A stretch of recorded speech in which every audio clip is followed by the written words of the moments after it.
Losing to LeBron must have been even harder. It still hurts. One could think that you actually hate the man. I lost 2 games in a row for the Chicago Bulls doing that shit.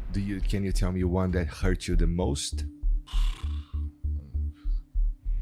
Salve, salve família, bem-vindos a mais um Flow, eu sou o Igor e hoje eu vou conversar em inglês com Joakim Noah. Thanks for coming, man. Yeah, thanks for having me, man. Yeah, it's going to be amazing. Cool spot. Yeah, do you like it? I love it, man. Just happy to be here. Traffic was crazy to I get here. suppose so, yeah. This is São Paulo. Sao Paulo's Yeah. crazy. How much Portuguese do you speak? Because you're married to a Brazilian girl. Fala um pouco. Um pouquinho.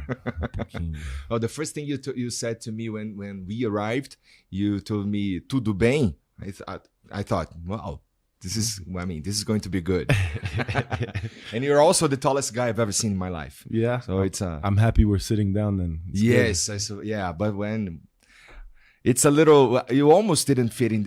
You had trouble getting the room because just too tall. good. You know, it happens everywhere. And it's crazy because you were born. You are this tall. You are also born. Your father was he played tennis, right? That's right. You had this advantage of being tall to play basketball. It could also be used for volleyball, maybe, but not in the United States, right? But how did basketball get to you? Because if you look into if you take a look at your parents, basketball wouldn't be the first thing a person would guess for their kid to do. You know. Well, for me, I was born in New York City. So when you think of futebol here, it's like the energy. It's like a religion here. Yes, Football. it is. So when you go to New York, that's what basketball is. Like every street corner has a playground. This is kind of the energy that I grew up around. And then, my father's from a lot of different places. He's from France and Cameroon. And then my mother's Swedish. So as a tennis player, I had the privilege to travel and go to those places, go to, Christmas in Cameroon. Santa Claus was black, man. Easy. Oh, that's amazing. That's very different. Exactly. That's when I knew. I was like, man, how Does he is wear the same outfit? Santa Claus is black in Cameroon, but he's white in No, what's going on here? I knew it was fake. Okay. Does he wear the same outfit, the red one? Santa Claus in Yes. Cameroon? The only difference that he's black. Black. Well, I guess, if everybody's black there, it was only natural that Santa Claus would be black too, right? It was interesting. Well, did you get a chance to see a picture of Jesus there? Of course. Is he black? Nope. Not in Cameroon. Okay. But I guess that's different for everybody. Everybody has their own perceptions, right? Yeah, I guess so. I know you're kind of a spiritual guy. Is that right? But you're not a religious guy, Exactly. right? Wow. Okay. How did that come to be? Did your parents have any religions and what? Yeah, my grandparents on my mother's side went to church. My grandmother's a murmur, is a church woman. She would go and help the kids, do a lot of social work with the church as well. Protestant. And then on my grandmother's side in Cameroon, on my grandfather's side, yes, they were going to the church as well. But, my great-grandmother had a tribal tattoo on her face. Whoa. So it was juju stuff, I see. Yeah. I see. So it developed into you for being spiritualized and stuff, right? And how did that translate to your game, man? Because I don't know, watching you play, we were talking before here. There's you can see a lot of heart there. You were always a big team player. I think I saw you saying once, some time ago, a reporter was asking you about people screaming your name and being MVP and stuff, and you said, "Man, I don't care about that. I care about winning." Right? And when we see you playing, we see a lot of heart again, and is that you or was that strategy? I don't know. For me, the way that I played the game, like I really hated to lose. I really hated to lose. It was just I couldn't sleep after the loss. I couldn't sleep after the win too. You know, I wanted to celebrate. I wanted to be out after the game, but when I lose, you know, go home just in my mind thinking about the game. So, yeah, that was my life for a long time. You know, just being competitive and took it very seriously. Trained very hard. It's a very routine life being an athlete. You know, the earlier you go to bed, the better. You know, it's boring. It's boring. I suppose so. Yeah, but you got to find joy in the rhythm, and I think I was raised with. I'm a third generation athlete. Like my grandfather was a soccer player, football player. Dad played tennis. You know, left home, and he was pretty good at that. Oh yeah, he worked his ass off. He sacrificed his whole childhood, you know, to be a champion. And he left home at 11 years old from Cameroon to go to an academy in France to train, and, you know, ended up being the last French player to win a Grand Slam, the French Open, and the only African to win a Grand Slam. Yeah. I didn't know that. Yeah. Pretty so cool. Yeah, it was like just being around that kind of DNA, as, you know, just my parents divorced young, but just being around that kind of energy around somebody, but also the work and the sacrifice that it takes to be a professional athlete.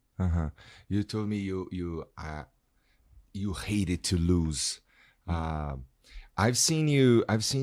Maybe we could say that one of the greatest rivalries back in the day were between you and LeBron, right? And I mean, losing to LeBron must have been even harder. Yeah, it still hurts. It still hurts. It still hurts. Yeah. But how do you feel about him? Do you? I mean, when someone sees you talking about him and how the game goes and stuff, one could think that you actually hate the man. Hate the man, right? No. Competition, it can be dark, you know, and I think people like that, you know, so people can say whatever they want. I know what it is, and for me, it was just competition. The game. It was the game. There's no hate in my blood for anybody. Like I wish that man nothing but success. Like it's not like that. Okay, that's great. Yeah. I mean, that's good to hear. And you also, I mean, back when you were playing for the Bulls, there was D Rose, right? And can you share any stories about D Rose, something that won't get you sued and stuff? Sued. Damn, what a way to put it. No, you're not getting sued, bro. No, Derek is very blessed to have played basketball with him. You know, somebody I consider a brother, and somebody who's had a lot of success in this league and did it very humbly, in a very humble way. He still does it in a humble way. And, you know, it's inspiring, you know. The way he goes about his business with his family, he works, he takes his family with him, real family man. And I think that he just retired. He's getting his jersey up in the Raptors, and you know, he gets to do it with his family, and we'll be there to support him. And how was it for you to retire? I mean, you were competing your life. Yeah, it's a lot to process, and it takes a while just to, you know, it's like you have to change your frequency a little. You have to change your mindset, because you know, competition is different. You know, you're playing in front of 20,000 people 3 times a week. Are you used to it yet? From one minute to the next, it's like boom, it's gone. So, okay, now things change. It's like make yourself useful, like you know, do the dishes one time, you know, like take the garbage out, like, okay, this is new, you know? It's true. It must feel very weird. It's been 5 years now, 5 right? years. Are you used to it yet? Used to it? No, I mean, I think it's just mindset, just trying to make the best out of life and be curious about life. You know, what's the next steps, and just not try to rush the steps. Just learn along the journey. You know, and just be at peace, man. Be at peace. I think that's all what we all want, right? Is to be at peace. I suppose you found peace. Can we drink a little Stella to that? Sure. Yeah. Yeah, sure. Finding peace is what we all want, right? And I guess, but is it, I mean, it must be also very difficult to find peace when you retire, especially because you athletes, you usually retire young, right? You're a young man, you're 40, right? 40. Yeah. You retired at 35. That means that you still have more than half of your life ahead of you, right? And you can't just, a human being can't just sit around and for 40 years and just watch life. You have to find something to do, right? Is that what Noah's Ark Foundation is to you? Noah's Ark Foundation is definitely, it's my purpose, you know? What did you, why did you create it? I would start by saying I saw how my father started his, and the way he was doing things back in Paris with his Enfants de la Terre Foundation, where he was always doing things with the kids. The mindset was always about, okay, you're an athlete, but there's something much bigger that's going on. Like, you can inspire, you can help the next generation, you can build systems for when we're done playing. This is only a small period of time when you're playing. So that's the education I got from my dad and my mom as well. That's how I was raised. Faites le Mur is another organization that my dad built, you know, inner city tennis all around France. It's they're doing just wonderful work, like seeing young men and women from these communities being able to, you know, have an opportunity to play the game the right way and understand the game and have coaching and mentors. And so, you know, we started a foundation as soon as I started playing with the Chicago Bulls with my mom. Went to different community centers, art therapy. My mom was doing the art therapy upstairs. We would play basketball with the kids, just grassroots, very chill. And now this thing grew into something bigger, where we have a basketball league now, where in Chicago, where we have, we're working with 28 violence prevention groups, 28 different ones. And they're playing basketball on Saturdays. Nice. Yeah.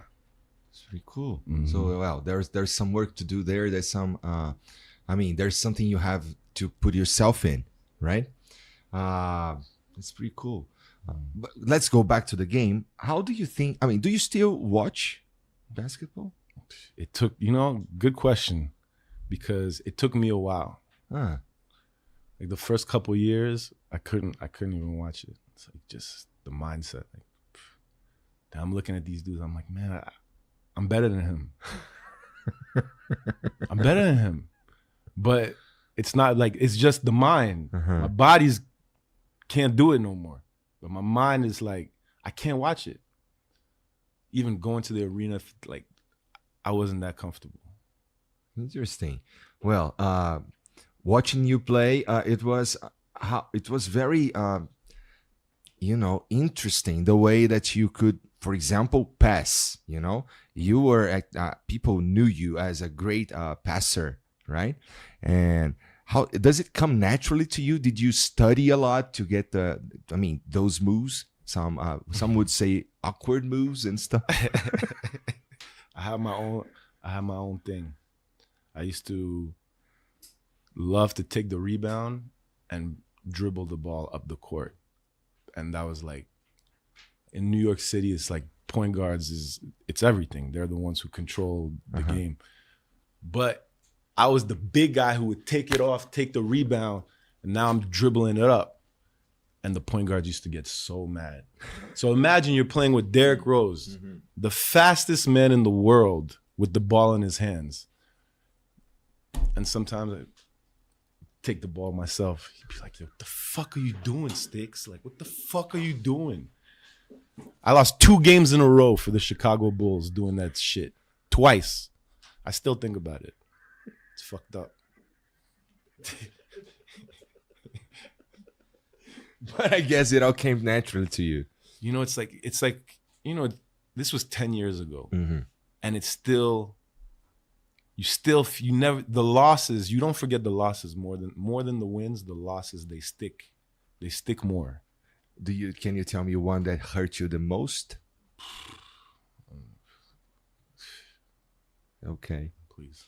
Okay. Okay. All right. Do you think you would fit in well in, for example, this year's the Style? Yeah. You know, they're very skilled, man. The But skill let's say set, you in your prime. I mean, the hard, yeah. I mean, I think I'd be all right. I think I could figure it out. Yeah. But yeah, but it's also, it's great now to be able to enjoy it and take a backseat and enjoy what's going on, because there's a lot of great basketball. Like what a year! Like the playoffs, the Knicks played like in some big games. The city was on fire. I mean, Jokic, Shea playing. You know, it's like the shots. Aaron Gordon, like the way he played this playoffs, just like there's up and coming teams. Houston Rockets, like Şengün. Like, I'm watching the games, and I'm enjoying it again. Nice. I'm enjoying watching the games again. Yeah. Did basketball change at all or a lot from when you were playing? Yeah, a lot, man. Just the game is completely different.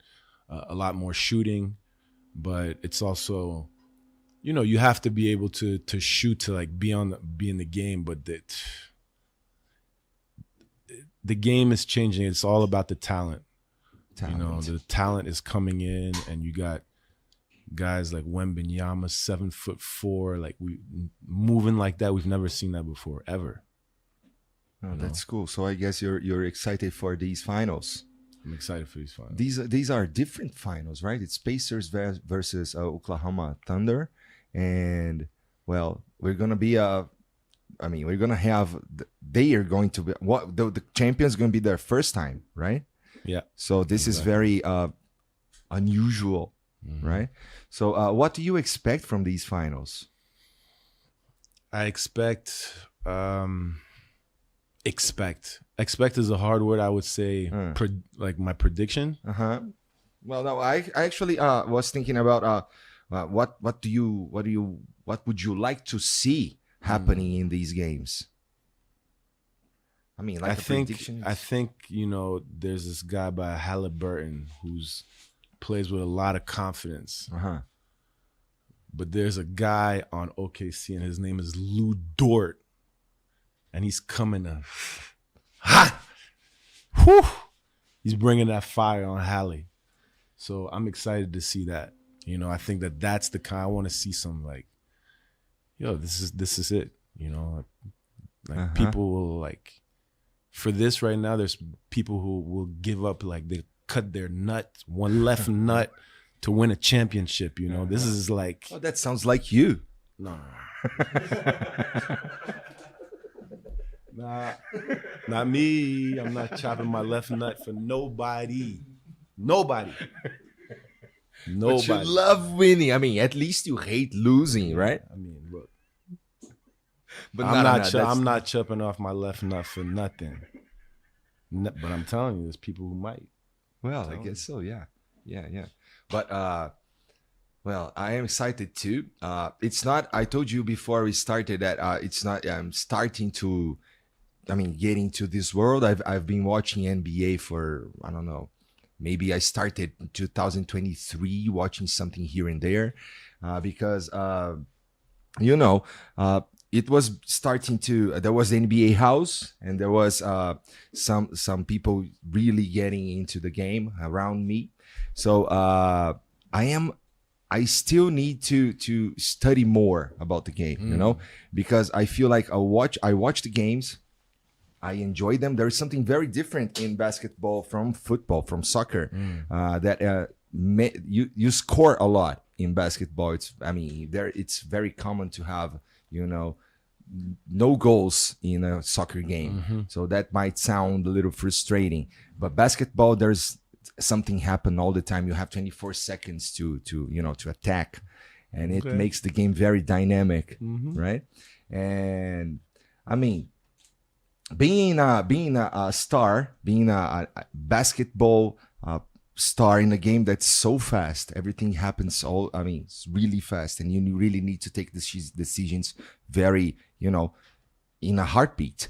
How was it for you to become I don't know if you're okay with the idea of being a legendary player or being something, a reference to some other players.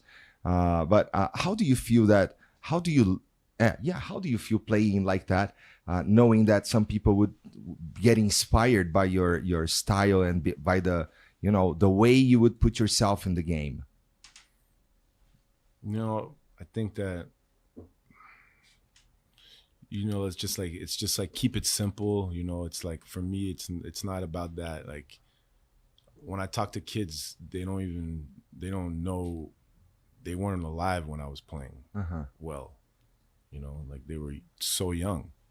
So it's just more just, what can I do to help? And that's just, look, I played in this thing for, you know, 15 years, and I have an experience in it, and I can share my story and just have a human connection with the kid talking about that. And it's crazy, wherever you go in the world, it's like the look of the kid, because when you say, do you want to play in the NBA, every kid raises their hand.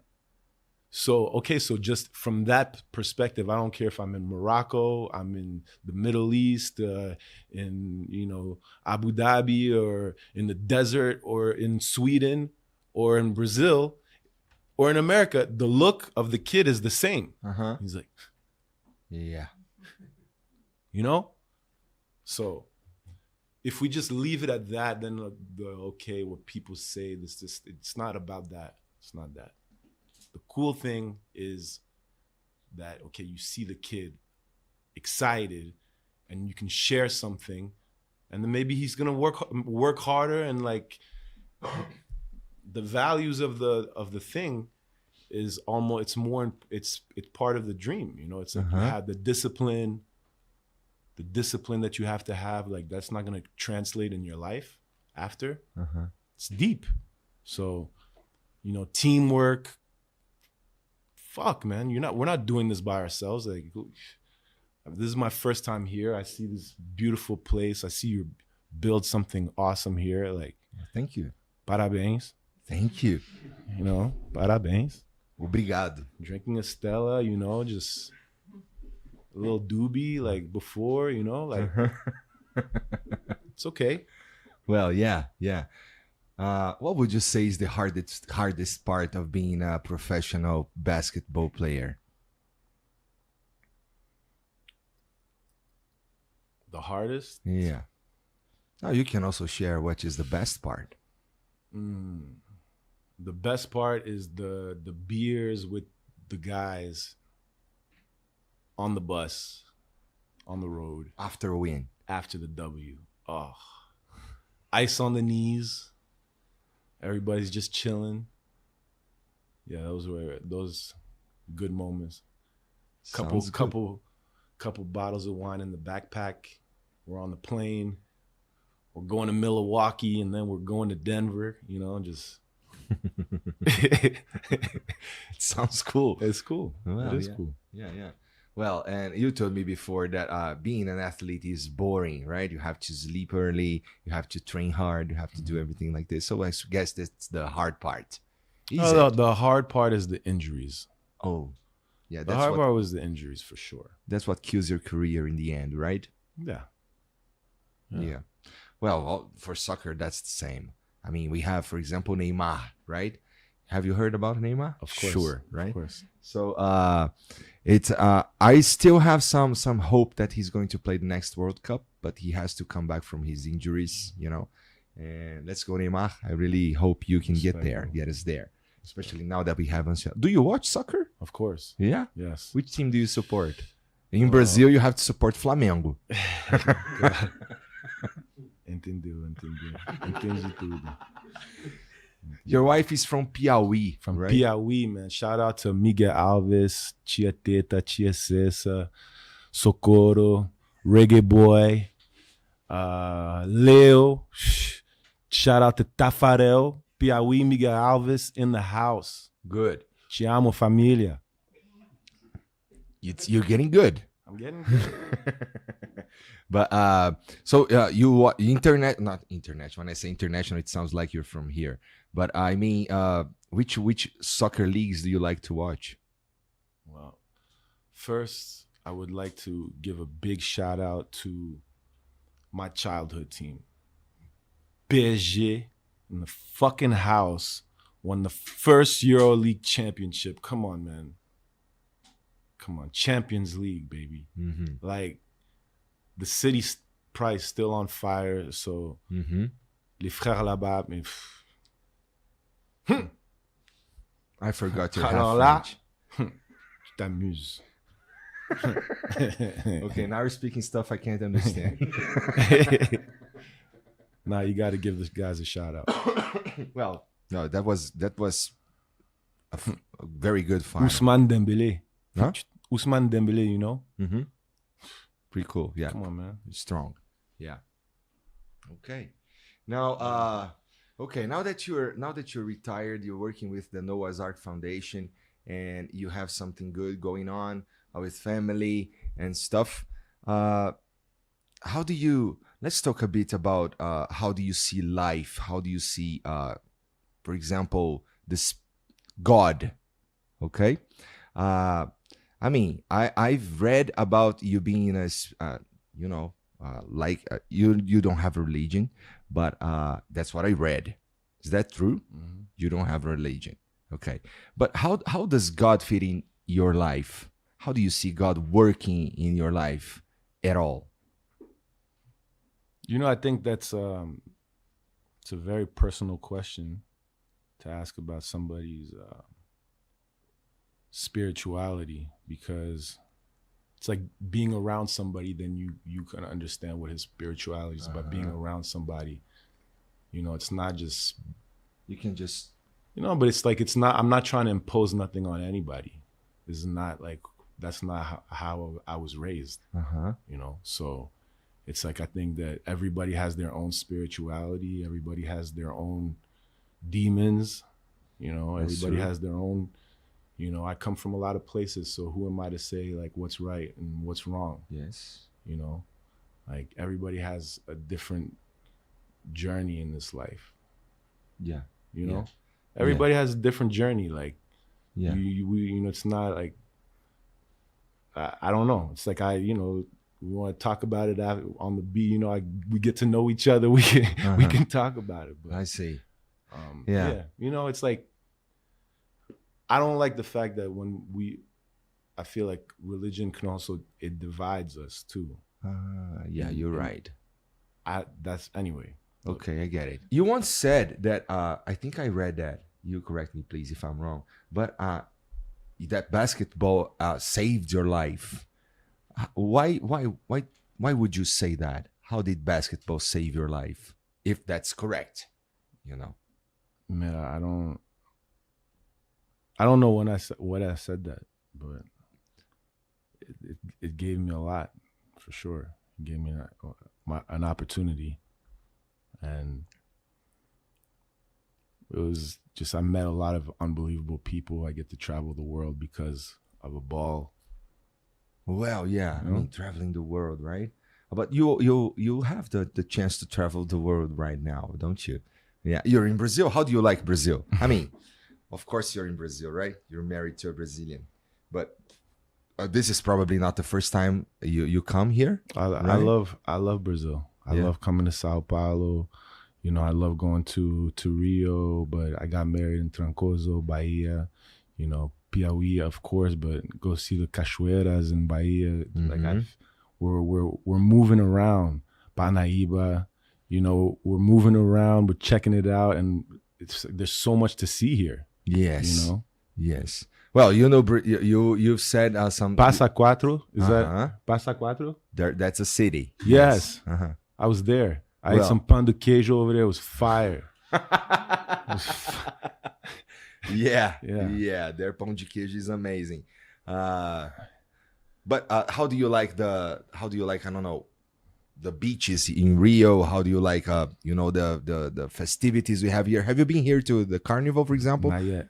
Not yet. Not yet. This month we have a festival called Festa Junina. It's Ooh. usually in the northeast part of Brazil, and it's about. I mean, there's a lot of corn. There's a lot Is of. that where they throw a lot of farinha on you? Well, it might be. Yeah, it depends where you are. You know. So Brazil is so large that these festivals they go different and. You know, depending on where you are in Brazil. So if you are, for example, in Campina Grande, in Paraíba, it's going to be a different party from São Paulo, you know? So they kind of look the same, but, you know, it started there. So it should be, it's original there, you know? That's cool. But, being a citizen of the world must feel cool, right? I mean, it's a blessing to be, you know, just see that there's a lot more things that we have in common than not. You know? We do have a lot in common, right? And people don't really say that. They don't really realize that too often or as often as it would be good. But here in Brazil, we do have a lot of differences. The country is just too big, but we do tend to. I mean, this is a weird moment. Let's not talk about politics, please. But this is a weird moment here in Brazil because of politics. But we used to, I mean, when I was a kid, before social media, you know, how do you feel about social? Do you think social media actually, harms the game? For example, in football, soccer, we have some players that are stars in social media and they act like that and it might harm the game ultimately. Now, what are your thoughts on the way that social media, internet is getting into our life and maybe into the game too? I mean, it's a great question. I would say put the game first, because social media it is more access, it is more opportunity, but put the game first, you know. But I think that goes for everybody. You know, that goes for everybody because we're wasting our time. Do you spend a lot of time on social media? Yes, too much. Yes, too much. Everybody does, right? Too much. But we can't say. I mean, you can't downplay what the kids are doing, because some people, that is their opportunity. So you can't shit on it like that. It's not that. It is a tool. But we just gotta be careful. That's all. I guess so. Yeah. Now that you have some extra time, not training and I mean, having the chance to stay home and stuff, I asked you before if you enjoy video games. Do you play basketball on the video games? No, I don't play video games, but I see that Nintendo you have here, and I'm impressed. That brought me back. Like, I was thinking about those good days, like Mario Bros. And Duck Hunt. Whoa, Remember Duck Hunt? that's a long time ago. Holy shit, that was some good shit. Well, it's a lot. It's hard to play it nowadays because of the tech. The way the tech was and TVs worked, they don't go well with the original hardware to play this game. So you can't do that anymore, and it's a shame. But you know, playing games is a big part of my life. So I do play video games a lot. I told you about Dota, which is the one about those shields that those are the prize. They give the prize when somebody wins the international, they give a big one version of those to the winners. And I do like playing games all the time. Not all the time because I don't have time. When you hit 40, you don't have time to do that. You got kids? I got 2 kids. I got 2 girls. One is 12, the other one is 10, and they are already a lot of trouble on themselves. So have to pay attention all the time, and they are finding trouble all the time in school. Yeah, man. Sorry to hear that. Shit. Do you intend to get to have kids? Oh, I have kids. You do? Mm-hmm. Okay. How many kids do you have? I got 4 kids. You have 4 kids. Whoa. Okay. How old are they? I got a 17-year-old boy. 17. His name is Alexandre. Salve Alexandre. Yes. He's the brasileiro of the family, Matos, just a really, really special guy. I love him very much. And then we have Leia, my daughter. She's 8. 8. And she's already selling lemonade, and she's a beast. And then we have little Iman, who's 6. And then me and Lights just had our last little one. His name is Easy Noah, is it? And he is 7 months now. Wow. So pretty young. Yeah. Nice. Are any of them into sports? My daughter's competitive. She's more like swimming and gymnastics. Very smart. I see. How did it feel when you became a father? Because it was life-changing for me. Yeah, it changed the whole thing. It changed the whole. I mean, it wasn't just about winning and losing anymore. Just you're right. The whole mindset changed. To be honest, it's crazy. Once the kids came, it was a different thing. Well, it was the same for me. When my first daughter was born, it changed everything. It was not about me anymore or my dreams or things I had to do for myself or even for my wife or my parents. It was about there is a small human being here that depends completely on what decisions I make and how life goes. It should be always about her. It was how I felt back in the day. I still feel like that. I mean, they're the reason I'm doing this. Because in the end, it's everything for her, for them. There are 2. You have 4. That's a lot. Well, do you intend on having any more kids? I mean, right now, 4 is good. Por favor. Right? That's enough. 4 is enough. Right now, please. No, but it's good. Seriously, it's what an honor. But it's a fight, man. It's a you know what it is? It's a balance game. You have to try to balance. There's a lot going on, opportunities out there, being able to travel. You have kids, make sure that they're good, wife is good, everybody's good. And But now that you're not playing professionally anymore, that means that you get to have more time with them. Yes. Right? Yes. That must feel good. That feels great. Feels great. That's also game changing, right? I mean, when you talk about balance, I feel like I'm falling short because I feel like that I work too much, So but I still try to I still do my best to watch them grow up, and be there for them when they need me and troubles and problems they have the 12-year-old one, she's starting her life right now, so she's having trouble in school and calling us all the time, and that's coach. I had a coach who used to tell me, Coach Tibbs used to tell me, keep your house. Is your house in order? Is your house in order? You know, you can do all the work stuff and all that stuff, but if your house isn't in order, then you can't do your stuff at a high level. So that was something that still resonates with me. Shout out Coach Tibbs. Oh, there must have been lots of things that you learned in the game that can perfectly translate to life itself, even if you're not playing, right? So I guess these coaches they played a big part in in you as a person, right? So were there any special ones that you would like to mention?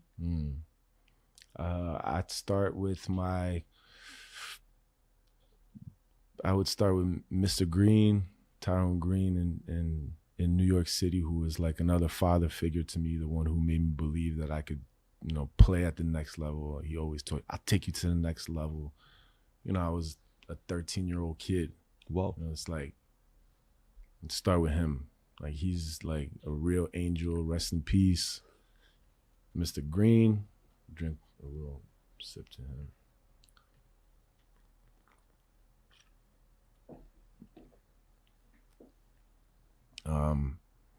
Billy Donovan going to the Hall of Fame this year, Hall of Fame coach. You know, he was my college coach, somebody I picked the right one. You know, coming out of high school, they're calling you which university you want to go to. You pick one this year, he's going to the Hall of Fame. So shout out Billy Donovan, Irish, like tough motherfucker, bro. Tough motherfucker. Like, you lose the game, like he might knock on your door at the dorm. Like, come on, let's talk about it. It's like 2 a.m, coach. Yeah. Whoa. Yeah. Well, that's what shapes you, right? It does. Just the intensity. Mm-hmm. As you go up, it's like the intensity, the pressure goes more and more and more. Maybe that's why you hate losing. I mean, the history of people who played with you, people who coached you. I had a coach who said, shout out Papa Shy, losing needs to feel like a near-death experience. You're a kid, like, oh, shit. It's sick, but it works. I see. How did it feel to get drafted for the Bulls? Oh man, that was the best. That was one of the best nights of my life, man, because I grew up in New York City, and it was in the Garden, and you know, you're a kid. You're 20 years old, like you don't know where you're going. I want to go to Chicago so bad.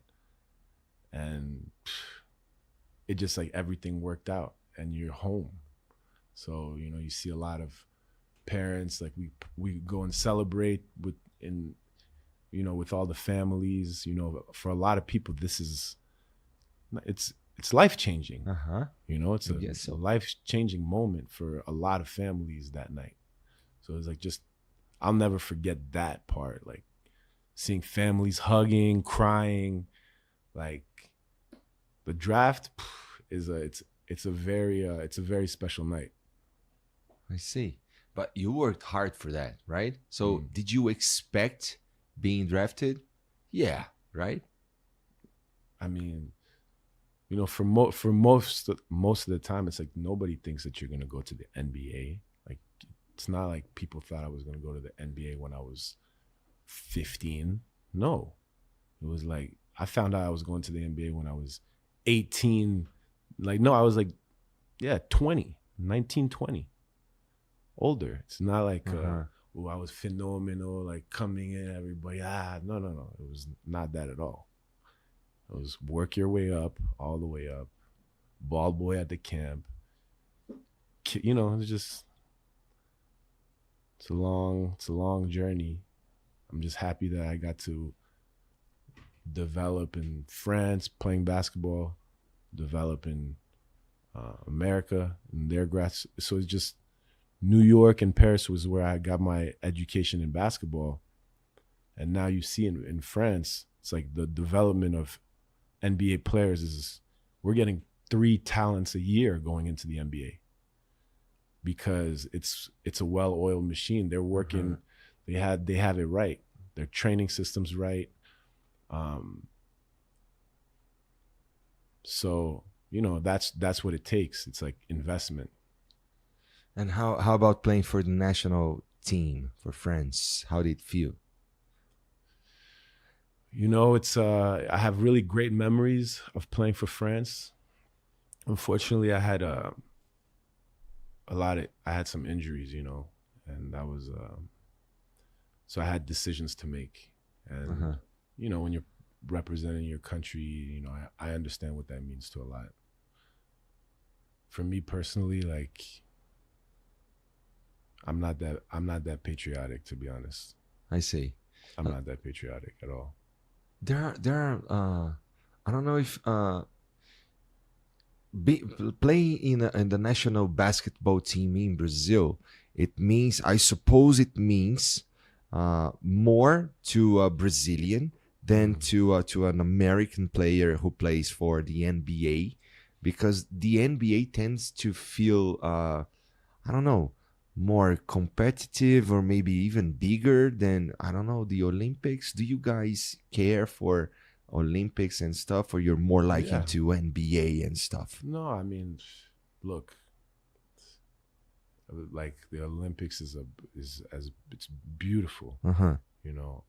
I had a really tough moment. We qualified for the Olympics, and I had a really, really bad injury, and it was like, yo, you need to come back. I'm like, I had a real decision to make, and I wasn't right, So that's my story with it. So that's complicated. It's a regret, but it's like a decision that I had to make at the time. I guess so. Yeah. So understand. It's not, it's like you have a lot on the line. Like this is. I see. You only have a certain amount of time. It's like. What were the first years in pro basketball harder than the last years? Because no.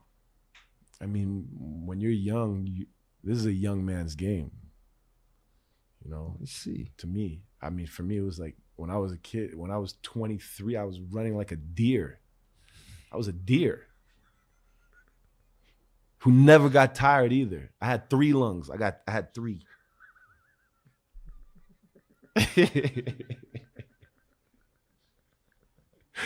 Okay. Yeah, I guess that's the same for a football player, except for Romário. There is Romário here in Brazil. Yeah. He played up to 42 years or something. Exactly. Tell me, I want to know, because I like Romário. Well, he played. He came back from. I mean, we won the World Cup in 1994, and soon after he was here playing for my Flamengo, and it was so nice. That was a happy time for me, because Romário, he's different. If you don't tell him what to do, because he knows exactly what he used to know exactly what to do, and he is so nobody. I think there is Ronaldo, the phenomenon. I think this number 1, by the way. Yeah, he's number 1 right after Pelé, right? But he's number 1 I saw playing, But even him was not as good as Romário when he was in the, I don't know how you call it, we say grande área, No, in football there is that, como é que fala grande área em inglês, cara?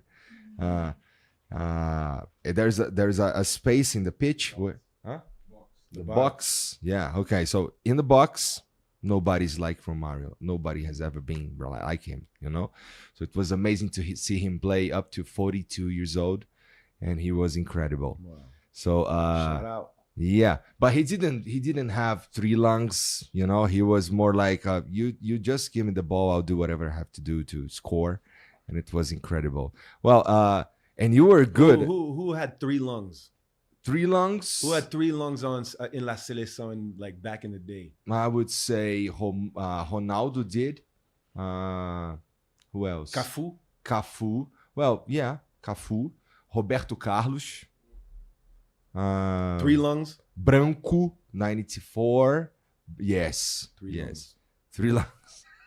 Well, there are some positions where you need to have 3 lungs, right? Yeah.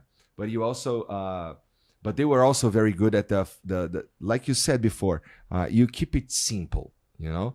So keeping it simple might sound easy, but I guess it's pretty difficult, right? Because if you do the simple perfectly, then you can do, I mean, then you help your team ultimately, right? That's where you used to aim, right? Look, I just watched PSG play this year, right? And they were pressing the whole game. Like, that style, pressing, like, I was just like, yo, I just watched real quality football for PSG this year. Like, you're up 3-0, you're still pressing you're still pressing. Mm-hmm. Like, fuck you guys, young system pressing. You need 3 lungs. Yeah. You need 3 lungs. That's it. And this season, now that you guys, you don't have Mbappe, you don't have Neymar, you don't have these guys, it's weird because you have just won a finals game, 5 games, 5-0, right? That was crazy. Yeah. I mean, I don't remember a final like that. Yeah. Right? No, but it's just, look, it is what it is. This is what happened. But it's interesting too, like the style of play with the young guys pressing. Not everybody has that. You have to, it's a mindset thing. But no, shout out to the greats, man. Like, there's no bashing. Shout out to the greats. We're watching. We're fans. We're fans and we're enjoying, and we're like wish the guys the best, because you only have them for a certain amount of time. That's right. Like, come on, we're just fans enjoying this shit. Like, all we can ask for is just give us the drama so we can just be watching and enjoying. Yeah. Well, I used to watch a lot more football when Flamengo actually needed my suffering, so we weren't doing very well along, we've been doing well since 2016, I'd say. And in 2019 it was for my lifetime it was our prime. But I don't feel like Flamengo needs me suffering for the team anymore, because things are going well. We are number 1 right now in the Brazilian Championship. So I feel like okay, I'll just move on and stuff. Wow, so that's you can't do that. You can't do that, man. Well, I can't. I actually can't, because I really feel it attracts me. So I try not to feel, but in the end I do. It gives you too much stress, or what? Well, it used to, but when we were losing all the time. But right now it feels like everything is going so well that it feels like cheating. It's not cool anymore, because when you're not so great, when Flamengo was not so great, and I'm not saying that we should return to the not so great days, okay? I'm just saying that when we are not so great, it feels like they need, everybody to cheer up and to go to the stadium and to scream and stuff. But now that everything is working fine, it feels like cheating. What's the fun on cheering for the best team? It doesn't feel very fun, That's how I feel. So you use it for your pain. It's very weird. It's weird. Are you in? Are you in or are you out? You can't like, what? I never heard of that before. Well, that's how I feel, I feel like, well, it's not that I'm not a Flamengo supporter anymore. It's just like, they don't need me. So You should be happy. I am happy. That's why I I still watch the games, but I don't remember the last time I went to the stadium to watch a Flamengo game. Maracanã. Yes, Maracanã, long time ago, right? So not especially because I don't live there anymore. I don't really go to Rio a lot. When you go, how is the energy right now, Maracanã for Flamengo? it's our home, you know. It's where when we play there, it's different. There's, you know, the energy is crazy. But it used to be better, I'd say. But that's maybe because I'm too old. Because I used to go to Maracanã before it was before there was you know, the reforma. How do you say reforma? Reforma. So before they reformaram the stadium, and there was an area there that we would call geral, and it used to cost R$1. So it was really crowded. I mean, the old Maracanã could, you know, there would be larger crowds there than now. So it used to feel more, you know, the energy used to be more intense, you know. So right now, it's not that it's bad. It's just that it's more gourmet, you know. So I don't know. It doesn't feel very, you know. You know, you say it. I understand. I understand everything you're saying. So it's more curated. Yes. Yeah. But we still have there's still lots of people who go and stuff, but it used to be different. It used to be more popular, I would say. But it's still football. It still works very well here in Brazil. But now that we're having a lot more attention from other sports here. I mean, there's NBA. Last year and probably this year, there was something about the NFL too. So now we Brazilians, we are paying attention to other sports as well, you know, especially because maybe football, we need something new, right? Do you watch other sports apart from basketball and football, soccer? I mean, we have the World Cup that's coming up. So I'm excited about watching, and even the Club World Cup this year. So there's going to be a lot of, you know, even the kids are excited. They don't understand the football thing and the soccer thing in America. It's like, how are they going to pierce this thing? You know? Well, there's Messi there, right? They're trying, but it's just not a part of the culture like how it is here, you know, or how it is in Europe. It's interesting. But, you know, I can tell you, like, all it is, it's the inspiration. Just, you never know. So they got a World Cup over there. Hopefully they can use it to grow it out. Yeah, NBA is doing a great work here in Brazil. You know, that this NBA house, I was there yesterday, the day before yesterday, something like this. Yeah. And, you know, it is great. There's a lot of story there, you know? No, honestly, it's beautiful to see what they're doing. And even we have friends in Sao Paulo who are like, yo, can we come? And they're just like the whole environment of bringing all the brands together to make it an experience. Yeah, for basketball. Lots of experiences. In Brazil, like, you know, it's super cool. And it's just being able to connect people and show them the game and the entertainment of the game. And the first time I ever got into a fight with a friend in my life was playing a basketball game. That's true. Basketball will do that. Yeah, that was the very first time. So lots of emotion going on. That's good. What happened? What happened? Well, tell us the story. We were playing, and then this guy, he took the ball and he stepped on the line, you know, and he swore he didn't, but we saw he did, and you did, I didn't, you did, I didn't. So I just, you know, I reached out for the ball, just like you did with LeBron. Sorry. And then he snapped, you know, and he just jumped over me and he was trying to hit me. And it was weird because at first I didn't understand what was happening, but it was so stupid, man. all these fights, they're, stupid. I mean, just because the man said he didn't step on the line and I said he did, we started a stupid fight. That happens. But See? it's sport.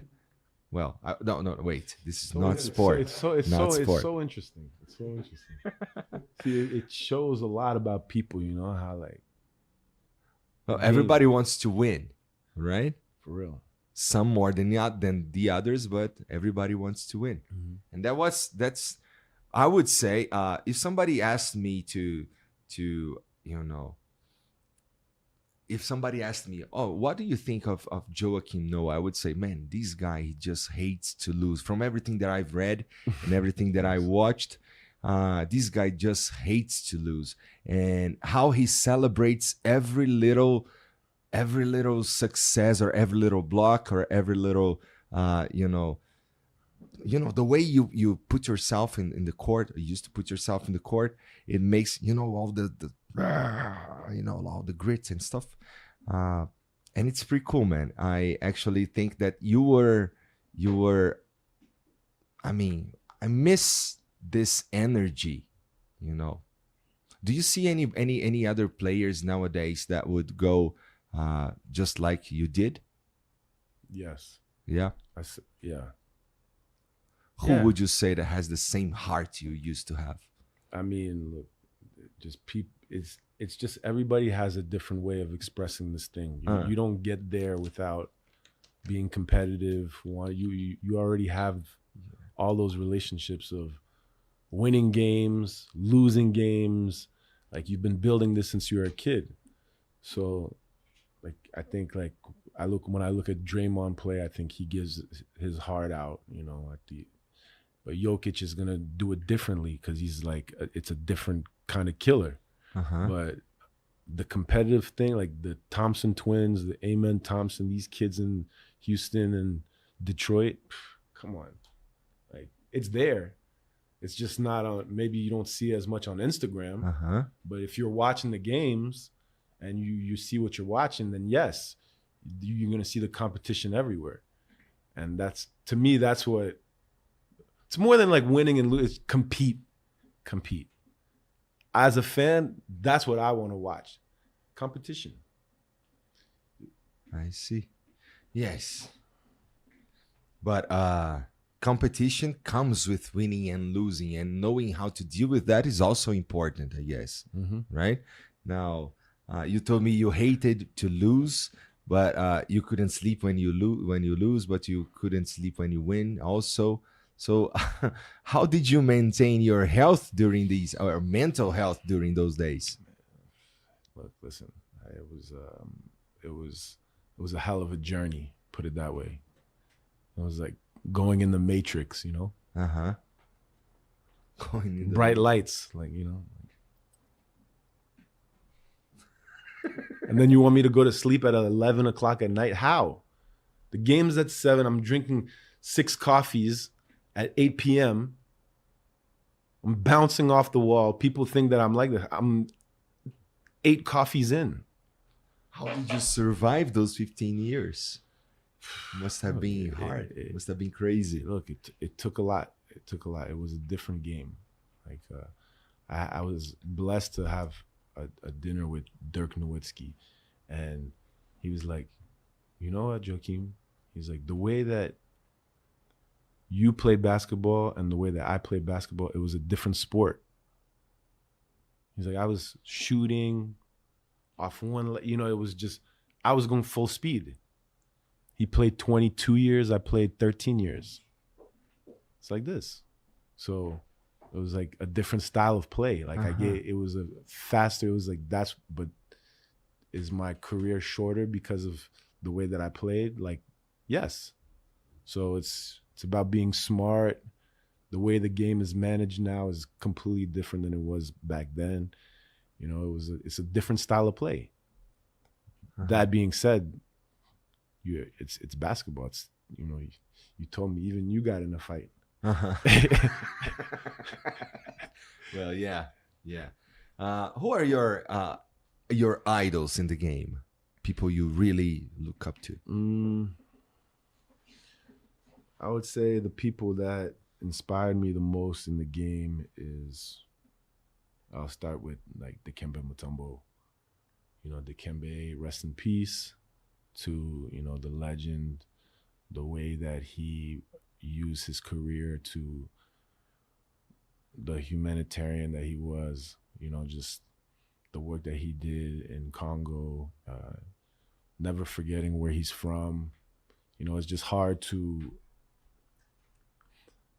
it would be really, I would love to have more conversations with him. And, you know, we invested in a basketball league with the NBA Africa League, BAL. And it's probably been the most powerful work that I've done since I've retired, just being able to be a part of these trips and seeing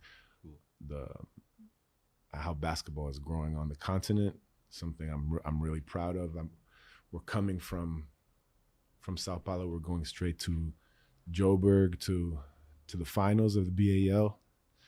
So we're excited about that, man. Nice. Yeah. Okay. Would you, I mean, is it too much to ask you if you would give me an all-star team, I mean, names for this season? I mean, who are the, I mean, what team would you have starting a game for you this season? You know, I think that there's something very, very good that happened in the NBA this week. Is that the All-Star game now is going to be the world versus the rest of the world versus USA. Huh. And this is a format that's going to bring competition back to the All-Star game. I think people are going to watch it differently because the game is a lot closer than it was in the past. It's not, I see it, I see the gap getting a lot different right now. Is it? Yes. And that's what I want to see in the All-Star game. I'm actually really excited about this. It's going to be crunk. Yes. Okay. So nice. Well, I still have to learn more about the game to feel like that, you know? So I still need to, you know, watch more games and understand better what's going on, because lots of things that happen in the game, I still go like, you know, I feel like the style or how things happen, I'm still getting the hang of it. I'm still trying to understand what's going on and stuff. It's a lot. Yeah, man, it's a lot. And since it's not part of of our culture here, it feels, you know, everything feels new and exciting, you see. So I'm loving this new journey of understanding this game. So I guess, Noah, thanks for your time. Yeah, man. Appreciate Thanks it. for- Thanks for having me, bro. I wanted to give you this jersey too. This for you. That's You know pretty what I'm saying? cool, You got a man. little- you got a little Sticks jersey right here.